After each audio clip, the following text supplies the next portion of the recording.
چاوخشانێک بەسەر دۆخی کچان لە ئێران وتەیەک بە بۆنەی ڕۆژی جیهانی منداڵانی کچ. 11 ئۆکتۆبر ڕۆژێکە کە نەتەوە یەکگرتوەکان بە ڕۆژی جیهانی منداڵانی کچ ناوزەدی کردووە.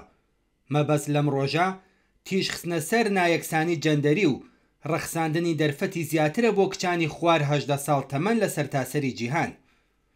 ڕۆژی جیهانی منداڵانی کچ وە بیرهێنەرەوەی پێویستی بینین و بیستنی دۆخی کچانی خوار 18 ساڵە کە بە شێوەیەکی پێکهاتەیی ڕوبەڕووی هەڵاواردن دەبنەوە.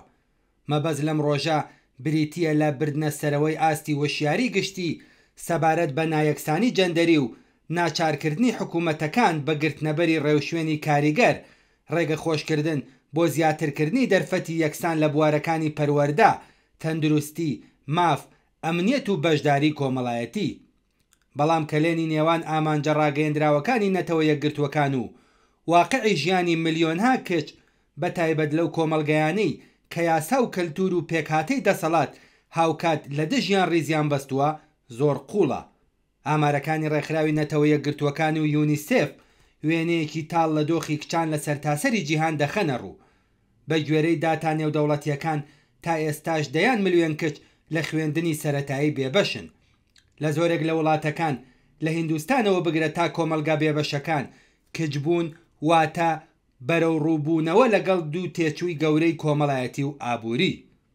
کچانی تەمەن 5 بۆ 14 ساڵ لە جیهاندا 100 ملیۆن کاژمێر زیاتر لە هاوتەمەنە کوڕەکانی خۆیان لە ناو ماڵەکاندا کار دەکەن، کارێکی نادیاری کە پەروەردە و تەندروستیان دەکاتە قوربانی.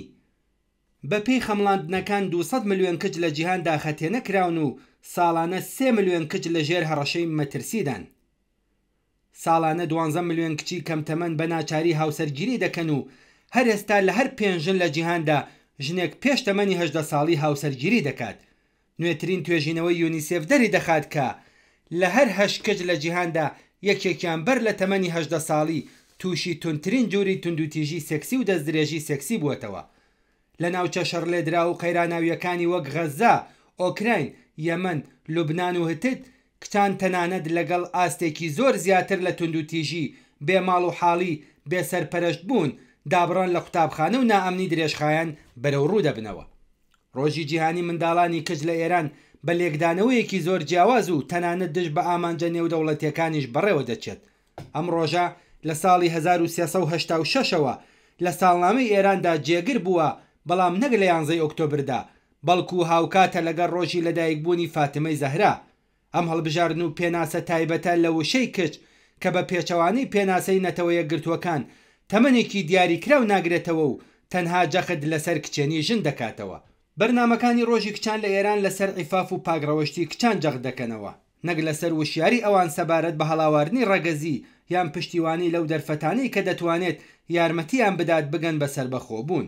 تەبلیغات بۆ هاوسەرگیری پێشوەختە، دابوونەریتی هاوسەرگیری و ڕەچاوکردنی ڕێوشوێنی ئیمامە شیعەکان بەشێکن لە پێکهاتەی سیستەمی پەروەردەی ئێران بۆ کچان. کچان لە ئێران ڕوبەڕووی هەڵاواردنێکی قوڵی پێکهاتەیی دەبنەوە.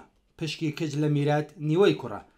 لە ناوچە بێبەشەکاندا ساڵانە هەزاران خوێندکاری کچ بە هۆکاری جۆرا و جۆر واز لە خوێندن دێنن. یەکێک لە ئاستەنگە جدیەکانی بەردەم کچان لە ئێران بریتیە لە هاوسەرگیری پێشوەختە. لە ڕژیمی ئیسلامیدا هاوسەرگیری کچانی تەمەن 9 ساڵ یاساییە و سەرەڕایبوونی یاسای جۆرا و جۆر دایک و باوک دەتوانن کچانی تەمەن 9 ساڵ بەشوو بدەن.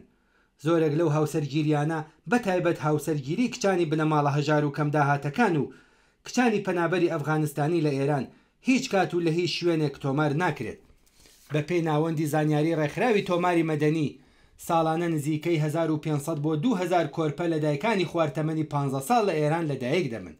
ئەوە لە کاتێکدایە کە ئەم جۆرە هاوسەرگیریانە لە زۆرێک لە وڵاتەکانی جیهان بە دەستدرێژیکردنە سەر منداڵان و کردەوەیەکی تاوانکارە دادەنرێت، بەڵام لە کۆماری ئیسلامیدا بابەتێکی یاسایی و باوە.